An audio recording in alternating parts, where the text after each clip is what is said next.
4500 timbres pour les nouveaux majeurs du RHDP. C'est un don du ministre Adama Diawara pour leur faciliter leur enrôlement sur la liste électorale. La cérémonie de cet après-midi consistait à leur fournir les timbres pour que tous ceux qui détiennent déjà un extrait d'acte de naissance et la photocopie de la pièce de l'un des parents puissent aller se faire enrôler et être effectivement sur la liste électorale et le 31 octobre 2020 pour qu'ils puissent aller voter pour notre candidat. Pour atteindre cet objectif, 20 coordinateurs ont été désignés pour assurer le suivi. Une chose est de dire nous nous battons pour conserver le pouvoir, une autre chose est de se donner les moyens de conquérir, enfin de conserver ce pouvoir.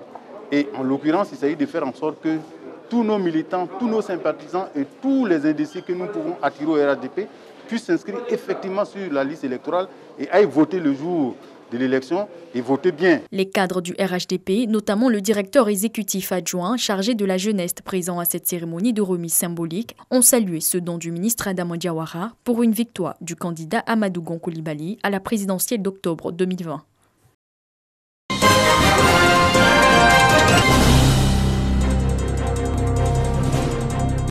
Des seaux pour le lavage des mains, des cache-nez, des kits hydroalcooliques et des vivres.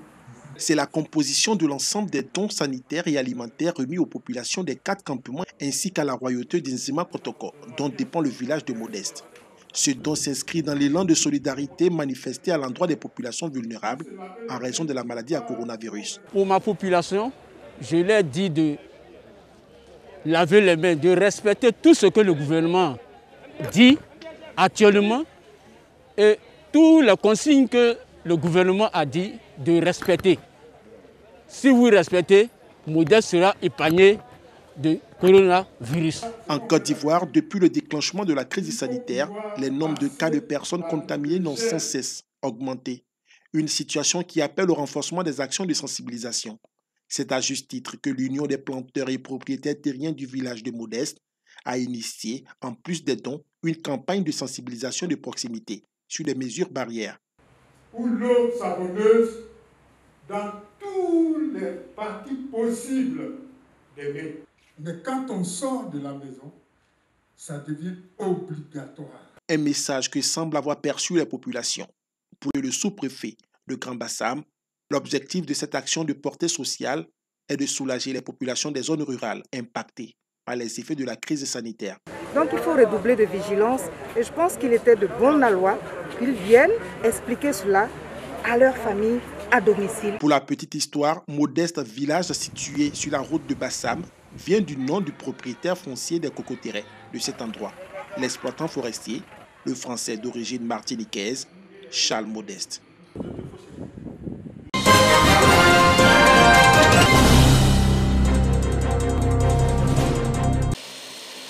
Reprise du transport aérien. Le vol domestique assurant la ligne Abidjan-Korogo-Bouaké est arrivé à 14h GMT.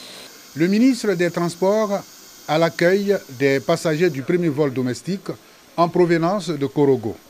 Amadou Koné, venu s'assurer de l'effectivité de la reprise des vols domestiques, a procédé également à la remise de 2 véhicules de type 4x4 offerts par la Sodexam aux gendarmes en charge de la sécurité des aéroports de Bouaké et Korogo. Je voudrais féliciter l'ensemble des équipes, la Sodexam, féliciter Aéria, féliciter Air Côte d'Ivoire et le ministère de la Santé pour toutes les dispositions qui sont prises pour que ces vols se déroulent tels que recommandés par l'OACI.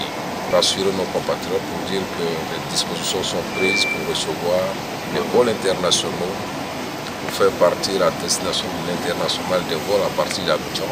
La Côte d'Ivoire avance en matière de sécurité aéroportière. Après Korogo et Bouaké, les aéroports de Mans et Oudéné connaîtront également des travaux de sécurité aéroportière.